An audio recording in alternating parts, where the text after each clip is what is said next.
നമസ്കാരം, കണ്ണൂർ വൺ വാർത്തകളിലേക്ക് സ്വാഗതം. ആദ്യം നോക്കാം പ്രധാന വാർത്തകൾ.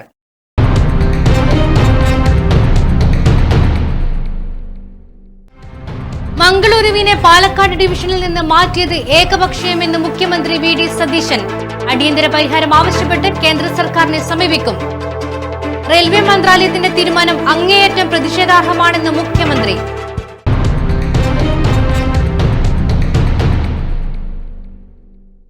ഓണക്കാലത്ത് വിലക്കയറ്റം ആശങ്കയുണ്ടാക്കുന്നുവെന്ന് പ്രതിപക്ഷ നേതാവ് പിണറായി വിജയൻ. നിത്യോപയോഗ സാധനങ്ങളുടെ വില അനുദിനം വർദ്ധിക്കുന്നു. ഓണക്കാലത്തെങ്കിലും സർക്കാർ കാര്യക്ഷമമായി ഇടപെടുമെന്ന പ്രതീക്ഷ തെറ്റിയെന്നും പിണറായി വിജയൻ.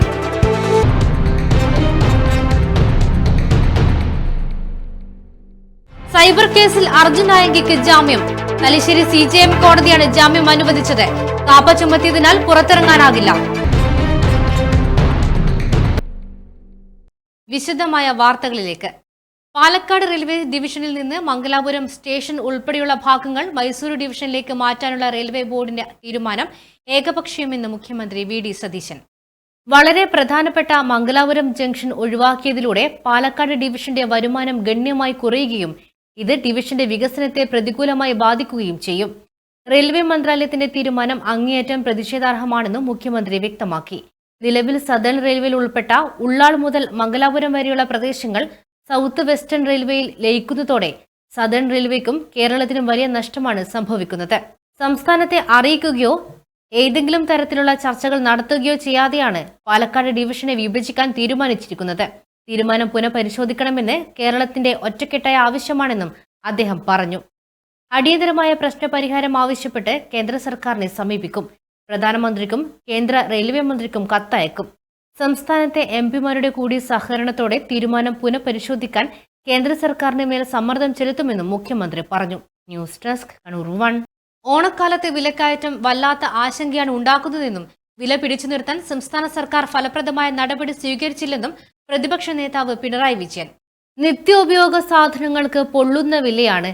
അരി, പഞ്ചസാര, പച്ചക്കറി, വെളിച്ചെണ്ണ, പഴവർഗ്ഗങ്ങൾ തുടങ്ങിയ നിത്യോപയോഗ സാധനങ്ങൾക്ക് വില അനുദിനം വർദ്ധിക്കുകയാണ്. അരിക്ക് കിലോ 15 രൂപയിലേറെ വർധനവുണ്ടായെന്നും പിണറായി വിജയൻ പറഞ്ഞു. നമ്മുടെ ഓണാഘോഷം മലയാളികള് എല്ലാവരും ആഘോഷിക്കുന്ന ഒന്നാണ്. പക്ഷേ ഇത്തവണയുള്ള പ്രധാന പ്രശ്നം വല്ലാത്ത ആശങ്ക വിലക്കയറ്റം ഉണ്ടാക്കിയിരിക്കുന്നതാണ്. നിത്യോപയോഗ സാധനങ്ങൾക്ക് പൊള്ളുന്ന വിലയാണ് ഇപ്പോൾ ഉണ്ടായി. സാധാരണ ഓണക്കാലാവുമ്പോൾ ഓണം അടുത്ത് വരുമ്പോഴേക്ക് തന്നെ ഫലപ്രദമായ നടപടികൾ വില പിടിച്ചു നിർത്തുന്നതിന് സർക്കാർ സ്വീകരിക്കാറുണ്ട്. പക്ഷേ ഫലപ്രദമായ ഒരു നടപടിയും സ്വീകരിച്ചതായി കാണുന്നില്ല. അരി, പഞ്ചസാര, പച്ചക്കറി, വെളിച്ചെണ്ണ, പഴവർഗ്ഗങ്ങൾ ഇങ്ങനെയുള്ള നിത്യോപയോഗ സാധനങ്ങൾക്കാകെ വില അനുദിനം വർദ്ധിക്കുന്ന രീതിയാണ്.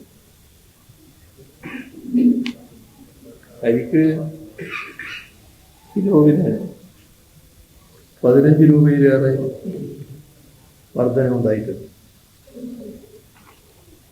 പച്ചക്കറിക്കും പഴങ്ങൾക്കെല്ലാം ദിനം പ്രതി വില വർദ്ധിച്ചുകൊണ്ടേയിരിക്കുന്നു. കഴിഞ്ഞ കാലത്ത് വിപണി ഇടപെടലിന് പ്രത്യേക സംവിധാനങ്ങൾ ഉണ്ടായിരുന്നു. നേരത്തെ തന്നെ അതുമായി ബന്ധപ്പെട്ട നടപടികൾ തയ്യാറാക്കി. എല്ലാവർക്കും അറിയാം, 2016 മുതൽ 13 നിത്യോപയോഗ സാധനങ്ങൾക്ക് സപ്ലൈകോ വിൽപ്പനശാലകളിൽ വില വർദ്ധിപ്പിച്ചില്ല. 10ാം വർഷം അവസാനമാണ് സബ്സിഡി നിരക്കിൽ നാമമാത്രമായ വർധനവ് വരുത്തിയത്. അരിയും പലവ്യഞ്ജനങ്ങളുമൊക്കെ നല്ല തോതിൽ ഉത്പാദിപ്പിക്കുന്ന സംസ്ഥാനങ്ങളുണ്ട്.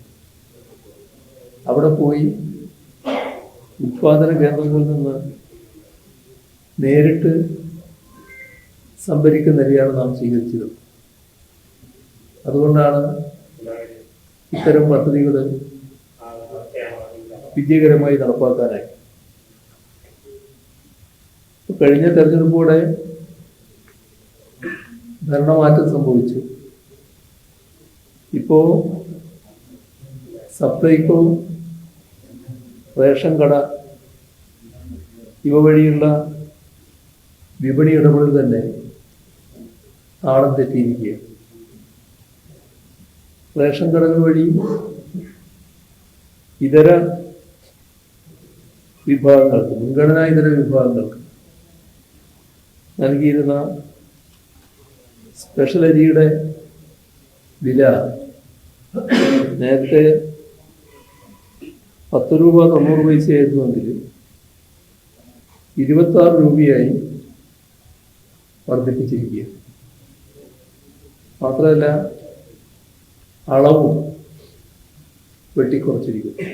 കഴിഞ്ഞ കാലങ്ങളിൽ വിപണിയിൽ ഇടപെടാൻ പ്രത്യേക സംവിധാനങ്ങൾ ഉണ്ടായിരുന്നു. നിലവിൽ സപ്ലൈകോ, റേഷൻ കട എന്നിവ വഴിയുള്ള ഇടപെടൽ താളം തെറ്റി. ഹോർട്ടികോർപ്പ് വഴി നേരത്തെ പച്ചക്കറി സംഭരിച്ച് വിതരണം ചെയ്തിരുന്നു. അതും നിർത്തി. ഓണക്കാലത്തെങ്കിലും സർക്കാർ കാര്യക്ഷമമായി ഇടപെടുമെന്ന പ്രതീക്ഷ തെറ്റിയെന്നും പിണറായി വിജയൻ പറഞ്ഞു. News desk Kannur 1. Kannur cyber police register ചെയ്ത കേസിൽ അർജുൻ നായകിക്ക് ജാമ്യം. കാപ്പ ചുമത്തിയതിനാൽ അർജുൻ നായകി ജയിലിൽ തന്നെ തുടരും. തലശ്ശേരി CJM കോടതിയാണ് അർജുൻ നായകിക്ക് ജാമ്യം അനുവദിച്ചത്. അതേസമയം കാപ്പ ചുമത്തിയതോടെ അർജുൻ നായകിയെ കണ്ണൂർ സെൻട്രൽ ജയിലിൽ കരുതൽ തടങ്കലിലാക്കാനുള്ള നടപടി പോലീസ് തുടങ്ങി. തലശ്ശേരി സബ് ജയിലിൽ നിന്ന് കണ്ണൂർ സെൻട്രൽ ജയിലിലേക്ക് മാറ്റാനുള്ള അപേക്ഷ കോടതിയിൽ നൽകും. കഴിഞ്ഞ ദിവസമാണ് അർജുൻ നായകിക്കെതിരെ കാപ്പ ചുമത്തിയത്. കണ്ണൂർ സിറ്റി പോലീസ് കമ്മീഷണർ സമർപ്പിച്ച ശുപാർശയും കേസ് ഹിസ്റ്ററി റിപ്പോർട്ടും ജില്ലാ കളക്ടർ P. വിഷ്ണുരാജ് അംഗീകരിക്കുകയായിരുന്നു. കഴിഞ്ഞ 7 വർഷത്തിനിടയിൽ നിരവധി ക്രിമിനൽ കേസുകളിൽ പ്രതിയായ അർജുൻ നായകി സമൂഹത്തിന് വലിയ ഭീഷണിയാണെന്ന് കളക്ടറുടെ ഉത്തരവിൽ വ്യക്തമാക്കുന്നു. News desk Kannur 1. Palakkad railway division വിഭജിക്കാനുള്ള നീക്കം പിൻവലിക്കണമെന്ന് K. സുധാകരൻ MP. ഈ വിഷയത്തിൽ ശക്തമായ പ്രതിഷേധം രേഖപ്പെടുത്തി കേന്ദ്ര റെയിൽവേ മന്ത്രി അശ്വിനി വൈഷ്ണവിന് K. സുധാകരൻ MP കത്ത് നൽകി. പാലക്കാട് റെയിൽവേ ഡിവിഷന്റെ പരിധിയിൽ ഉൾപ്പെട്ടിരുന്ന കാസർഗോഡ് അതിർത്തി മുതൽ ദക്ഷിണ കർണാടകയിലെ വിവിധ പ്രദേശങ്ങളെ പാലക്കാട് ഡിവിഷനിൽ നിന്ന് വേർപെടുത്തി മൈസൂർ റെയിൽവേ ഡിവിഷന്റെ ഭാഗമാക്കാനുള്ള തീരുമാനം അടിയന്തരമായി പിൻവലിക്കണമെന്ന് കേന്ദ്ര റെയിൽവേ മന്ത്രി അശ്വിനി വൈഷ്ണവിനോട് K. സുധാകരൻ MP ആവശ്യപ്പെട്ടു. പാലക്കാട് റെയിൽവേ ഡിവിഷന്റെ പ്രവർത്തനപരമായ പരിധിയും വരുമാനവും ഗണ്യമായി കുറയ്ക്കുന്ന ഈ നടപടി കേരളത്തിന്, പ്രത്യേകിച്ച് പാലക്കാട് റെയിൽവേ ഡിവിഷന് വലിയ സാമ്പത്തിക നഷ്ടമാണ് ഉണ്ടാക്കുക. ദീർഘകാലമായി പാലക്കാട് ഡിവിഷന്റെ ഭാഗമായി പ്രവർത്തിച്ചു വരുന്ന പ്രദേശങ്ങളെ ഏകപക്ഷീയമായി മറ്റൊരു ഡിവിഷനിലേക്ക് മാറ്റുന്നത് റെയിൽവേയുടെ ഭരണപരമായ കാര്യക്ഷമതയെയും യാത്രക്കാരുടെ സൗകര്യങ്ങളെയും പ്രതികൂലമായി ബാധിക്കാനിടയുണ്ടെന്നും അദ്ദേഹം വ്യക്തമാക്കി. ഈ വിഷയത്തിൽ ശക്തമായ പ്രതിഷേധം രേഖപ്പെടുത്തി കേന്ദ്ര റെയിൽവേ മന്ത്രി അശ്വിനി വൈഷ്ണവിന് K. സുധാകരൻ MP കത്ത് നൽകി. തീരുമാനം അടിയന്തരമായി പുനഃപരിശോധിച്ച് പാലക്കാട് റെയിൽവേ ഡിവിഷന്റെ നിലവിലുള്ള പരിധി നിലനിർത്തണമെന്നും ദക്ഷിണ കർണാടക പ്രദേശങ്ങളെ മൈസൂർ ഡിവിഷനിലേക്ക് മാറ്റാനുള്ള തീരുമാനം പിൻവലിക്കണമെന്നും കത്തിൽ ആവശ്യപ്പെട്ടിട്ടുണ്ട്. ജനപ്രതിനിധികളുമായും ബന്ധപ്പെട്ടവരുമായും ചർച്ച ചെയ്യാതെ കൈക്കൊണ്ട ഈ തീരുമാനം പുനഃപരിശോധിച്ച് പാലക്കാട് റെയിൽവേ ഡിവിഷന്റെ താൽപര്യങ്ങൾ സംരക്ഷിക്കാൻ കേന്ദ്ര റെയിൽവേ മന്ത്രാലയം അടിയന്തര നടപടി സ്വീകരിക്കണമെന്നും K. സുധാകരൻ MP ആവശ്യപ്പെട്ടു. കണ്ണൂർ 1. കണ്ണൂർ ഡിവൈഎഫ്ഐക്ക് പുതിയ നേതൃത്വം. ഡിവൈഎഫ്ഐ സംസ്ഥാന പ്രസിഡന്റായി ചിന്ത ജെറോമിനെയും സംസ്ഥാന സെക്രട്ടറിയായി M. വിജിൻ MLA തിരഞ്ഞെടുത്തു. 16ാമത് ഡിവൈഎഫ്ഐ സംസ്ഥാന സമ്മേളനത്തിൽ ഡിവൈഎഫ്ഐ അഖിലേന്ത്യാ പ്രസിഡന്റുമാണ് ഭാരവാഹികളെ പ്രഖ്യാപിച്ചത്. സംസ്ഥാനത്ത് ആദ്യമായാണ് ഡിവൈഎഫ്ഐ പ്രസിഡന്റായി വനിത എത്തുന്നത്. സംസ്ഥാന കമ്മിറ്റിയിൽ 92 അംഗങ്ങളും സംസ്ഥാന സെക്രട്ടേറിയറ്റിൽ 25 അംഗങ്ങളും ഉൾപ്പെടുന്നു. വാർത്തകളിൽ ഇടവേള. ഗോപൂർണന്തിര ജിമാർട്ടിൽ നിന്നും പർച്ചേസ് ചെയ്യൂ. ലക്കാലക്ക ഓഫർ നറുക്കെടുപ്പിലൂടെ ബമ്പർ സമ്മാനമായി നേടൂ. 25 കാറുകൾ, 100 വീതം ഗോൾഡ് കോയിനുകൾ, LED ടിവികൾ, വാഷിംഗ് മെഷീനുകൾ, സിൽവർ കോയിനുകൾ, കോടിക്കണക്കിന് രൂപയുടെ ഡിസ്കൗണ്ടുകൾ, cash back up to 30,000, 000 EMI scheme, ഗൃഹോപകരണങ്ങൾക്കും ഗാഡ്ജറ്റുകൾക്കും 70% വരെ ഡിസ്കൗണ്ട്. കൂടാതെ ജിമാർട്ട് അത്തം പത്തോണം ലാഖ്പതി ഓഫറിലൂടെ ദിവസവും ഓരോ ലക്ഷം രൂപ ക്യാഷ് പ്രൈസ്. ഗോപൂർണന്തിര ജിമാർട്ട് കേരളത്തിൽ എല്ലായിടത്തും.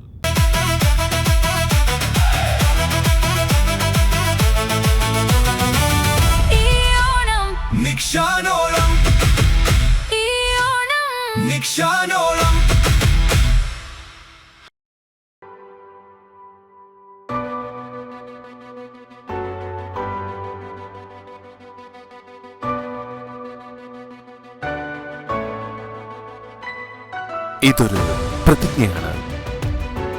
നിങ്ങളുടെ ഓരോ ശ്വാസത്തിന്റെയും ഹൃദയമിടിപ്പിന്റെയും താളം ശ്രുതി ചേർന്ന് നിൽക്കാൻ ഞങ്ങൾ ഓരോ നിമിഷവും പ്രയത്നിക്കും. നിങ്ങളുടെ ഓരോ സ്നേഹബന്ധങ്ങളെയും കണ്ണായി കരളായി ഞങ്ങൾ കരുതുന്നു. ഓരോ ചുവടും നിങ്ങൾക്കൊപ്പം താങ്ങായും തണലായും നിൽക്കാൻ ഞങ്ങൾ തയ്യാറാണ്. എപ്പോഴും നാം നിങ്ങൾക്കായി മിഴി തുറന്നിരിക്കും എന്ന് ഉറപ്പു നൽകുന്നു. ഇതൊരു പ്രതിജ്ഞയാണ് ഞങ്ങളുടെ ഹൃദയത്തിൽ നിന്നും.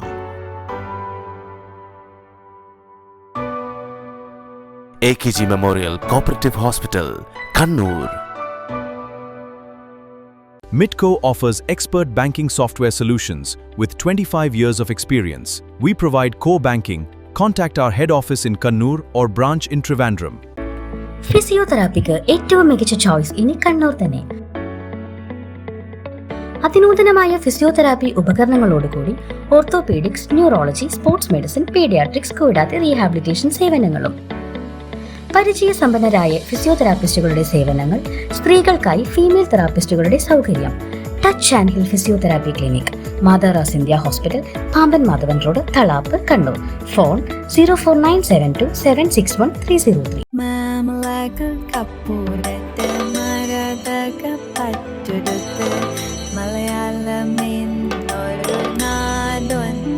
You might be wondering why I'm singing a Malayalam song, Dinesh Coconut Milk. You can also try Dinesh Coconut Milk. Nalla asalo nampal.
വാർത്തകൾ തുടരുന്നു.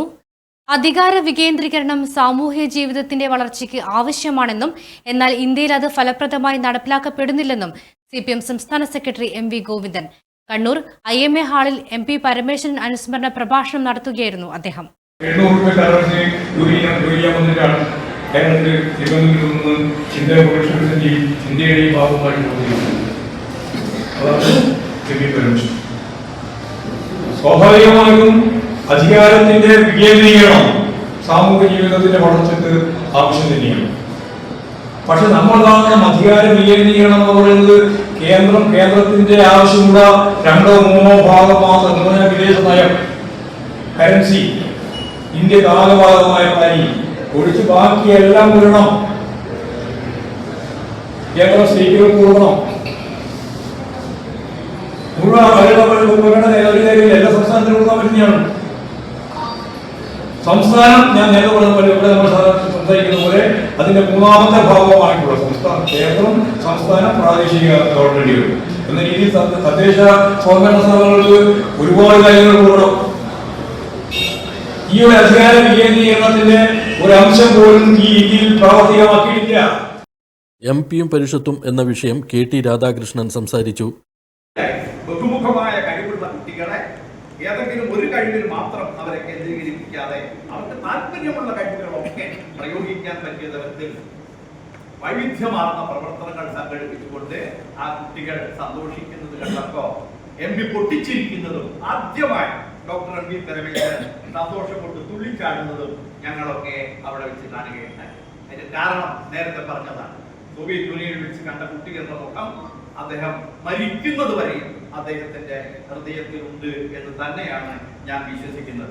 അതുപോലെ പുസ്തക പ്രസിദ്ധീകരണ രംഗത്ത് ശാസ്ത്ര സാഹിത്യ പരിഷത്ത് 1970-കളിൽ സ്റ്റെപ്സ് എന്ന് പറയുന്ന ഒരു സഹകരണ സ്ഥാപനം ഉണ്ടാക്കിയിട്ടാണ് PT ഭാസ്കരൻ പണിക്കരുടെ നേതൃത്വത്തിൽ തിരുവനന്തപുരത്ത് സ്റ്റാച്യുവിന് മുമ്പിലുള്ള ഒരു കെട്ടിടത്തിന് മുകളിൽ പുസ്തക പ്രസിദ്ധീകരണം ആരംഭിക്കുന്നത്. അത് സഹകരണത്തിന്റെ നിയമങ്ങളും നൂലാമാലകളും കൊണ്ട് മുന്നോട്ട് പോകാൻ സാധിച്ചില്ല. പരിഷത്തിന് ഒരു പുസ്തക പ്രസിദ്ധീകരണശാല ഉണ്ടാക്കുന്നതിൽ MP പരമേശ്വരൻ നടത്തിയിട്ടുള്ള നേതൃത്വപരമായ പങ്ക് വിസ്മരിക്കുക സാധ്യമല്ല. ഒരൊറ്റ ഉദാഹരണം ഞാൻ പറയാം. 1979 അന്താരാഷ്ട്ര ശിശുവർഷമായി. അന്താരാഷ്ട്ര ശിശുവർഷത്തിൽ കുട്ടികൾക്ക് വേണ്ടിയുള്ള 50 പുസ്തകങ്ങൾ ഉണ്ടാക്കാൻ MP-യുടെ നേതൃത്വത്തിൽ പരിഷത്ത് തീരുമാനിക്കുകയാണ്. 50 പുസ്തകങ്ങൾ ഉണ്ടാക്കാൻ 100 പുസ്തകങ്ങളുടെ മുന്നൊരുക്കമാണ് നടത്തി. 100 പുസ്തകങ്ങളുടെ മുന്നൊരുക്കം. ശാസ്ത്ര സാഹിത്യ പരിഷത്ത് കണ്ണൂർ ജില്ലാ കമ്മിറ്റി സംഘടിപ്പിച്ച പരിപാടിയിൽ ജില്ലാ പ്രസിഡന്റ് PV ജയശ്രീ അധ്യക്ഷത വഹിച്ചു. മുൻ MLA James Mathew, Kannur press club president C Sunilkumar, MK Manoharan, KP Ramakrishnan master, Suresh Babu Elayavoor, Biju Neduvaloor തുടങ്ങിയവർ സംബന്ധിച്ചു. News bureau, Kannur 1. Fida investors company CEO Abdul Jaleel കുപ്പുരയിലും ഡയറക്ടർ ബോർഡ് അംഗങ്ങളും നിക്ഷേപകരെ വഞ്ചിച്ചതായി സംരക്ഷണ സമിതി ഭാരവാഹികൾ വാർത്താ സമ്മേളനത്തിൽ ആരോപിച്ചു. സ്ഥാപനങ്ങൾ അടച്ചുപൂട്ടി നാട്ടിൽ നിന്ന് മാറി നിന്ന് നിക്ഷേപകരെ വഞ്ചിച്ചതിനെ തുടർന്നാണ് സംരക്ഷണ സമിതി നിക്ഷേപകരെ ചേർത്ത് ഫിദ ഇൻവെസ്റ്റേഴ്സ് സംരക്ഷണ സമിതി രൂപീകരിച്ചത്. 300ഓളം നിക്ഷേപകരുടെ കോടികളുമായാണ് ഇവർ മുങ്ങിയതെന്ന് ഭാരവാഹികൾ പറഞ്ഞു. 2025 മാർച്ചിൽ 2024 നവംബറിലാണ് അവർ എസ്കേപ്പ് ആയിരിക്കുന്നത്, ഒന്നുമില്ലാതെ. ഡിവിഡൻഡ് നിന്നപ്പോഴാണ് അന്വേഷണം തുടങ്ങിയത്. അതുവരെ ആരും ഡിവിഡൻഡ് മാസത്തിൽ കിട്ടുന്നുണ്ടല്ലോ എന്നുള്ളവർക്ക് ആരും അത് ശ്രദ്ധിച്ചിരുന്നില്ല. ആ മാർച്ചിന് മീറ്റിങ്ങിന് ശേഷം ഞങ്ങൾ കുറച്ച് ഇൻവെസ്റ്റേഴ്സ് കാണുന്നവരും അറിയുന്നവരെയും കൂടി ചേർത്തിട്ട് ഇതിൻ്റെ ഒരു സംരക്ഷണ സമിതി ഞങ്ങൾ രൂപീകരിച്ചു.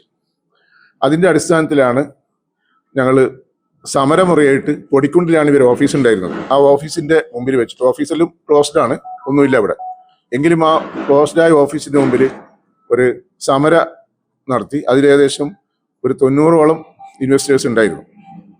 അതിൽ എനിക്ക് വന്ന് കുറച്ച് പ്രിന്റ് മീഡിയാസൊക്കെ വന്നിട്ടുണ്ടായിരുന്നു എന്നാണ് ഞാൻ അറിഞ്ഞു. ഞാൻ പ്രവാസ ലോകത്തായിരുന്നു, ഇതിൻ്റെ ഫോട്ടോ കണ്ടതാണ്. അതിൻ്റെ എല്ലാ പ്രിന്റും ഇവിടെ ഉണ്ട് ഞങ്ങളടുത്ത്. ഇവിടെ എഗ്രിമെന്റിന്റെ കോപ്പിയുണ്ട്, ചെക്ക് എല്ലാവർക്കും കൊടുത്തിട്ടുണ്ടായിരുന്നു. അതിനുശേഷം ഇദ്ദേഹം ഇങ്ങനെ ഓരോ മാസം നീട്ടിപ്പോയിട്ട് അദ്ദേഹത്തിനെ സംബന്ധിച്ചിടത്തോളം ഒരു 3 വർഷം നമ്മൾ ഇതിന്റെ വാല്യൂ നഷ്ടപ്പെടാതെ 3 വർഷം വരെ നമ്മൾ ഇതിനെ ഒരു ശൂന്യത്തിൽ നിർത്തിയിട്ട്, വിഡ്ഢികളാക്കിയിട്ട് ശൂന്യത്തിൽ നിർത്തിയിട്ട് ഒരു പുകപറ സൃഷ്ടിച്ചിട്ട് ഇങ്ങനെ മുന്നോട്ട് പോകുന്നൊരവസ്ഥയാണ് ഉണ്ടായിരുന്നത്. സിറാജ്, മുഹമ്മദ് കുഞ്ഞി, മുജീബ്, അബ്ദുൾ സലാം, ആഷിം എന്നിവർ വാർത്താ സമ്മേളനത്തിൽ പങ്കെടുത്തു. CPM സംസ്ഥാന കമ്മിറ്റി അംഗവും മുൻ നിയമസഭാ സ്പീക്കറുമായ AN ഷംസീറിനെ പറ്റി വെള്ളാപ്പള്ളി നടേശൻ നടത്തിയ പരാമർശങ്ങൾ അങ്ങേയറ്റം നിർഭാഗ്യകരമാണെന്ന് CPM സംസ്ഥാന സെക്രട്ടറി MV ഗോവിന്ദൻ കണ്ണൂരിൽ മാധ്യമങ്ങളോട് സംസാരിക്കുകയായിരുന്നു അദ്ദേഹം. അത് ഗവൺമെന്റ് എടുക്കുന്ന നിലപാടിന്റെ ഭാഗമായിട്ടാണ് മാർക്കറ്റിൽ ഫലപ്രദമായിട്ട് ഇടപെടുന്ന രീതി ഇല്ലാത്തതിൻ്റെ ഭാഗമായിട്ടാണ്. അതുണ്ടാവണം എന്ന് തന്നെയാണ് ഇനിയും, ഒരു ഓണം മാത്രമല്ല ഇനിയും ഓണങ്ങളുണ്ടല്ലോ, ആദ്യം തന്നെ ചൂണ്ടിക്കാണിക്കാനാണ്. സ്വകാര്യവൽക്കരണവും ആഗോളത ഇന്ത്യൻ സമൂഹത്തിൽ ഏറ്റവും അംഗീകാരമുള്ള സ്ഥാനങ്ങളിലുള്ളവർ RSSന്റെയും BJPയുടെയും പാറ്റകളായി പോകുന്ന ചിത്രമാണ് നമ്മൾ കണ്ടുകൊണ്ടിരിക്കുന്നത്. അവർ തന്നെ നിങ്ങൾ പറയൂ പാറ്റകളല്ല എന്ന്. ഒരു യൂണിവേഴ്സിറ്റിയുടെ വൈസ് ചാൻസലർ കുട്ടികളോട് എല്ലാ A+ വാങ്ങിയ കുട്ടികളോടാണ് പറയുന്നത്, നിങ്ങൾ പറയൂ നിങ്ങൾ പാറ്റകളല്ല എന്നും. പിന്നെ പറഞ്ഞു നിങ്ങൾ സിംഹങ്ങളാണെന്ന് പറയൂ. കുട്ടികൾ സിംഹങ്ങളാണെന്ന് പറഞ്ഞപ്പോഴും മിണ്ടിയില്ല, പാറ്റകളാണെന്ന് പറയാൻ പറഞ്ഞപ്പോൾ അല്ല എന്ന് പറഞ്ഞപ്പോഴും മിണ്ടിയില്ല. അപ്പോഴാണ് ചോദിക്കുന്നത്, നിങ്ങൾ ചായ കുടിച്ചില്ലേ, നിങ്ങൾക്ക് ജീവനില്ലേ പറയാൻ എന്ന് പറഞ്ഞാൽ സംഘപരിവാർ എന്താണോ ആഗ്രഹിക്കുന്നത്, ഗവർണർ കൂടി ഇരിക്കുന്ന ഒരു വേദിയാണ് അത്. അതിൻ്റെ അപ്പുറത്ത് കടന്ന് പറയുന്ന വൈസ് ചാൻസലർമാരുള്ള ഒരു നാടായിട്ട് കേരളം മാറിയിരിക്കുകയാണ്. ഇതിനെല്ലാം പൂർണ്ണമായ പിന്തുണ നൽകിക്കൊണ്ടാണ് VD സതീശനും ഉന്നത വിദ്യാഭ്യാസ വകുപ്പ് മന്ത്രി ഉൾപ്പെടെയുള്ളവരെല്ലാം ഇന്ന് നിലപാട് സ്വീകരിച്ചുകൊണ്ടിരിക്കുന്നത്. അപ്പോൾ സംഘപരിവാറിന് കീഴ്പ്പെട്ട ഒരു ഭരണ സംവിധാനത്തെയാണ് നമ്മൾ കേരളത്തിൽ കണ്ടുകൊണ്ടിരിക്കുന്നത്. അതാണ് നമ്മൾ അഭിമുഖീകരിക്കുന്ന ഏറ്റവും വലിയ ഗൗരവമുള്ള വർഗീയ ധ്രുവീകരണത്തിൻ്റെതായ ഒരു പ്രശ്നം. ഞാൻ ആ പത്രത്തിൻ്റെ പേരൊന്നും പറയുന്നില്ല, നമ്മളെ എല്ലാ കാലത്തും എതിർക്കുന്ന ചില പത്രമാണ് ആ രീതിയിൽ മുഖപ്രസംഗം തന്നെ എഴുതിയത്. ഇങ്ങനെയുള്ള വൈസ് ചാൻസലർമാരെയൊക്കെ തീരുമാനിക്കുന്നതാണ് അപകടകരമായ കാര്യം. അതാണ് ഉള്ള ഒരു പ്രധാനപ്പെട്ട പാലത്തായി പ്രതിക്ക് ജാമ്യം കിട്ടുന്നു. ആ കേസിന്റെ കാര്യത്തിൽ വേണ്ട രീതിയിൽ ഇടപെടൽ കോടതിയിൽ നടന്നില്ല എന്നൊരു ആരോപണം വന്നിട്ടുണ്ട്. പ്രോസിക്യൂഷൻ ഒത്തുകളിച്ചു. അല്ല, പ്രോസിക്യൂഷൻ ഒത്തുകളിക്കുന്നു എന്നുള്ളതിൻ്റെ ഏറ്റവും പ്രധാനപ്പെട്ട ഉദാഹരണങ്ങളാണല്ലോ ഡോക്ടർ രാമന് ജാമ്യം കിട്ടിയപ്പോൾ കോടതി പറഞ്ഞത്. കോടതി തന്നെ ശക്തിയായി പറയുകയാണ്. അതുപോലെ തന്നെ വിദ്വേഷ പ്രസംഗം നടത്തിയിട്ടുള്ള, പ്രചാരവേല നടത്തിയിട്ടുള്ള RSSന്റെ പ്രവർത്തകന് ജാമ്യം കിട്ടുന്ന നില ഉണ്ടായല്ലോ, ഇല്ലേ? അതൊക്കെ ഇവരുമായിട്ടുള്ള ഒത്തുകളി തന്നെയാണ്. ആ ഒത്തുകളി പലതരത്തിലും നടത്തിക്കൊണ്ടിരിക്കുന്നു എന്നുള്ളതാണ്. സംഘപരിവാറിന്റെ താല്പര്യത്തിനനുസരിച്ച് കാര്യങ്ങൾ നീക്കുകയാണ് ചെയ്യുന്നത് എന്നുള്ളതാണ് കാണാൻ കഴിയുന്ന ചിത്രം.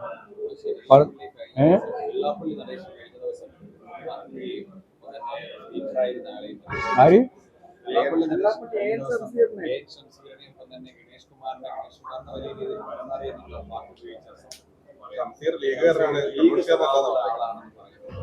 അതെ, ഷംസീർ ആരാണ് എന്ന് തീരുമാനിക്കേണ്ടത് വള്ളാപ്പള്ളി നടേശനല്ലല്ലോ. അതിനൊന്നുള്ള അവകാശം ആരും CPIMന്റെ സംസ്ഥാന കമ്മിറ്റി മെമ്പറായിട്ടുള്ള, മുൻ സ്പീക്കറായിട്ടുള്ള, കുറേ കാലം നമ്മുടെ MLA ആയിട്ടുള്ള ഒരു സഖാവിനെ ആ തരത്തിലുള്ള ഒരു പ്രയോഗത്തിലൂടെ വിശകലനം ചെയ്യുന്ന രീതിയോട് CPIM യോജിപ്പില്ല. അതിശക്തിയായിട്ടുള്ള എതിർപ്പാണ് ഞങ്ങൾക്ക് അതിൻ്റെ ഭാഗമായിട്ട് ഉള്ളത്. അത് ആര് പറഞ്ഞാൽ നിലപാട് മാറ്റമല്ല, ഞങ്ങൾ കൃത്യമായ നിലപാടാണ് സ്വീകരിക്കുന്നത്. നിങ്ങൾക്ക് നിലപാട് മാറ്റമാണെന്ന് തോന്നുന്നു മാത്രമേ ഉള്ളൂ. ഞങ്ങൾ എല്ലാ സന്ദർഭത്തിലും തെറ്റായ ഒരു നിലപാടിനെയും അംഗീകരിക്കില്ല. അതുകൊണ്ട് വള്ളാപ്പള്ളി നടേശൻ ഇപ്പോൾ പറഞ്ഞിട്ടുള്ള, അതായത് ഷംസീർ ലീഗാണ്, ലീഗ് പറയും പോലെയാണ് പറയുന്നത് എന്നൊക്കെ പറയുന്നതൊക്കെ ശരിയായ രീതിയിലുള്ള ഒരു നിലപാടേ അല്ല. ഞങ്ങൾ ആ നിലപാടിനോടൊപ്പം യോജിക്കുന്നില്ല. തെറ്റായ നിലപാടാണ്. CPIMന്റെ സംസ്ഥാന കമ്മിറ്റി മെമ്പർ എങ്ങനെയാണ് ലീഗ് എന്നുള്ള പ്രയോഗത്തിലൂടെ വിളിക്കാൻ പോകുന്നത് എന്നുള്ളത് അദ്ദേഹമാണ് ആലോചിക്കേണ്ടത്. ഞങ്ങളെ സംബന്ധിച്ചിടത്തോളം ആ നിലപാടിനോട് യോജിക്കുന്നില്ല എന്ന് തന്നെയാണ്.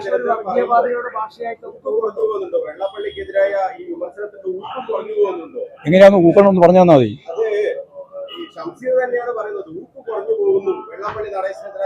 അല്ല, ഞങ്ങളെ സംബന്ധിച്ചിടത്തോളം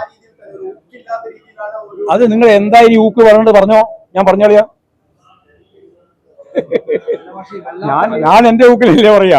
അതായത് വള്ളാപ്പള്ളി നടേശൻ എന്ന SNDP നേതാവ്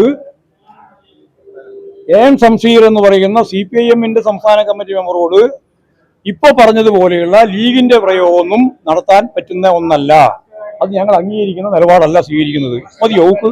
വെള്ളാപ്പള്ളിയുടെ പ്രതികരണം ഒരു വർഗീയവാദികളുടെ അല്ലെങ്കിൽ വർഗീയ ശക്തികൾ അല്ലെങ്കിൽ അതിന്റെ നേതാക്കൾക്ക് ഉപയോഗിക്കുന്ന അതേ ഭാഷയിലാണോ വെള്ളാപ്പള്ളിയുടെ പ്രതികരണം വരുന്നത്? മുസ്ലിം നാമം ഉപയോഗിച്ചുകൊണ്ടാണ് പറയുന്നത്. അല്ല, അതൊക്കെ ഞങ്ങൾ ഒരുപാട് ചർച്ച നടത്തി കഴിഞ്ഞിട്ടുള്ളതാണ്. അതിനെപ്പറ്റിയൊന്നും ഞങ്ങൾ ഇവിടെ ചർച്ച ഇപ്പോൾ ഇവിടെ പറഞ്ഞ കാര്യം സംബന്ധിച്ചിടത്തോളം ഞങ്ങൾ അംഗീകരിക്കുന്ന ഒരു നിലപാടല്ല, അതിനെ ശക്തിയായിട്ട് എതിർക്കുന്ന സമീപനമാണ് പാർട്ടി സ്വീകരിക്കുന്നത്. എന്താ അങ്ങനെയൊന്നുമല്ല, അദ്ദേഹത്തിന്റെ വിമർശനത്തിന് അദ്ദേഹത്തെ ചോദിക്കേണ്ടിയാണ് എന്തുകൊണ്ടാണെന്ന്. ഞങ്ങൾ അംഗീകരിക്കുന്നില്ല. ഞങ്ങൾ മുസ്ലിമുണ്ട്, ക്രിസ്ത്യാനിയുണ്ട്, പാർസിയുണ്ട്, ഒന്നും അല്ലാത്തവരുണ്ട്. ഒരു മതത്തിലും പെടാത്തവർക്ക് കമ്മ്യൂണിസ്റ്റ് പാർട്ടിയിലുണ്ട്. അപ്പോൾ എല്ലാവരും ഹിന്ദുവാണ്, മുസ്ലിമാണ്, ക്രിസ്ത്യാനി എന്ന് പറയാൻ സാധിക്കില്ല. അങ്ങനെ അല്ലാത്തവരും എല്ലാം ചേർന്നുള്ളതാണ് കമ്മ്യൂണിസ്റ്റ് പാർട്ടി. ആ കമ്മ്യൂണിസ്റ്റ് പാർട്ടിയിലെ ആരെങ്കിലും ഒരാളെ അദ്ദേഹത്തിന്റെ പേര് വെച്ച് അദ്ദേഹം കൈകാര്യം ചെയ്യുന്നത് മുസ്ലിം ലീഗിന്റെ നിലപാടാണെന്ന് പറഞ്ഞാൽ അതിനോട് യോജിക്കാൻ പാർട്ടിക്ക് സാധിക്കില്ല. ആ നിലപാട് ഞങ്ങൾ അംഗീകരിക്കുന്നു.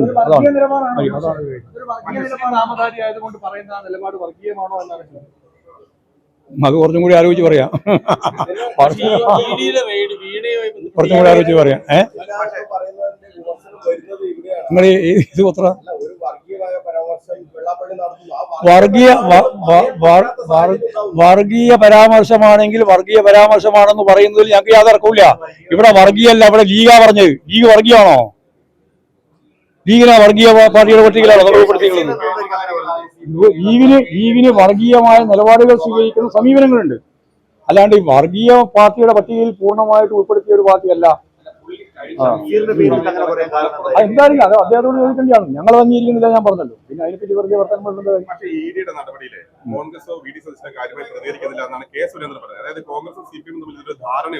അല്ല, BJPയും അതുപോലെ തന്നെ ഈ പറയുന്ന ഈ EDയും അവരാണല്ലോ പുറപ്പെട്ടിട്ടുള്ളത്. അവരോടൊപ്പം ചേർന്നുകൊണ്ടാണ് ഈ പറയുന്ന VD സതീശനും കോൺഗ്രസും ഒക്കെ ഉള്ളത്. അതാ കഴിയും. അല്ലാതെ ഡീല് ഞങ്ങൾ അത് മിണ്ടില്ലല്ലോ. അവരെന്തിനാ മിണ്ടുന്നത്? അവരെല്ലാം കൂടി ചേർന്നല്ലേ പരിപാടി ആസൂത്രണം ചെയ്യുന്നത്. പിന്നെ മുന്നേണ്ട പ്രത്യേകിച്ച് മുന്നേണ്ട കാര്യം എന്താ? യഥാർത്ഥത്തിൽ കേരളത്തിൽ കണ്ടുകൊണ്ടിരിക്കുന്ന ഏറ്റവും പ്രധാനപ്പെട്ട കാര്യം BJPയും അതുപോലെ തന്നെ കോൺഗ്രസും ലീഗ് ഉൾപ്പെടെ എല്ലാം ചേർന്നുകൊണ്ട് ഒരു ഡീലാണ് ഇപ്പോൾ നടന്നുകൊണ്ടിരിക്കുന്നത്. അതാ കാര്യം.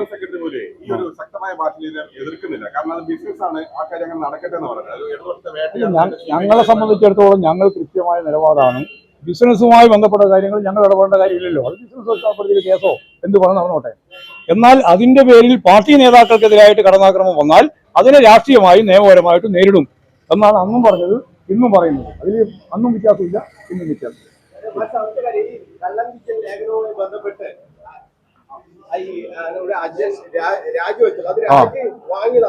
അല്ല, ഞങ്ങൾക്ക് രാജിവെക്കേണ്ട വാങ്ങേണ്ട കാര്യമുള്ളത്. അദ്ദേഹം രാജിവെച്ചിരിക്കുന്നു, രാജി അംഗീകരിച്ചിരിക്കുന്നു, അത്രയേ ഉള്ളൂ. BJPയുടെയും സംഘപരിവാറിന്റെയും നയങ്ങളാണ് കേരളത്തിൽ UDF സർക്കാർ നടപ്പിലാക്കുന്നത്. ഓണക്കാലത്ത് വിപണിയിൽ ഇടപെടുന്നതിൽ സർക്കാർ പരാജയമാണെന്നും MV ഗോവിന്ദൻ പറഞ്ഞു. പ്രധാന വാർത്തകൾ വീണ്ടും.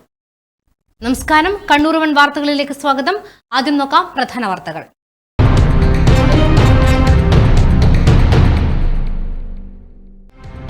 മംഗളൂരുവിനെ പാലക്കാട് ഡിവിഷനിൽ നിന്ന് മാറ്റിയത് ഏകപക്ഷീയമെന്ന് മുഖ്യമന്ത്രി VD സതീശൻ.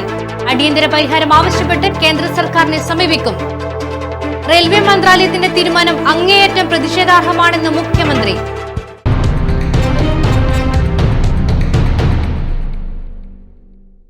ഓണക്കാലത്ത് വിലക്കയറ്റം ആശങ്കയുണ്ടാക്കുന്നുവെന്ന് പ്രതിപക്ഷ നേതാവ് പിണറായി വിജയൻ.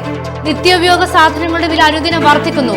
ഓണക്കാലത്തെങ്കിലും സർക്കാർ കാര്യക്ഷമമായി ഇടപെടുമെന്ന പ്രതീക്ഷ തെറ്റിയെന്നും പിണറായി വിജയൻ.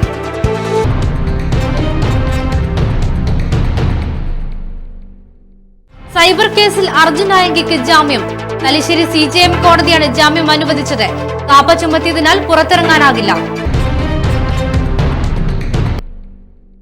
കണ്ണൂർ വൺ വാർത്തകൾ പൂർണ്ണമാകുന്നു. നമസ്കാരം.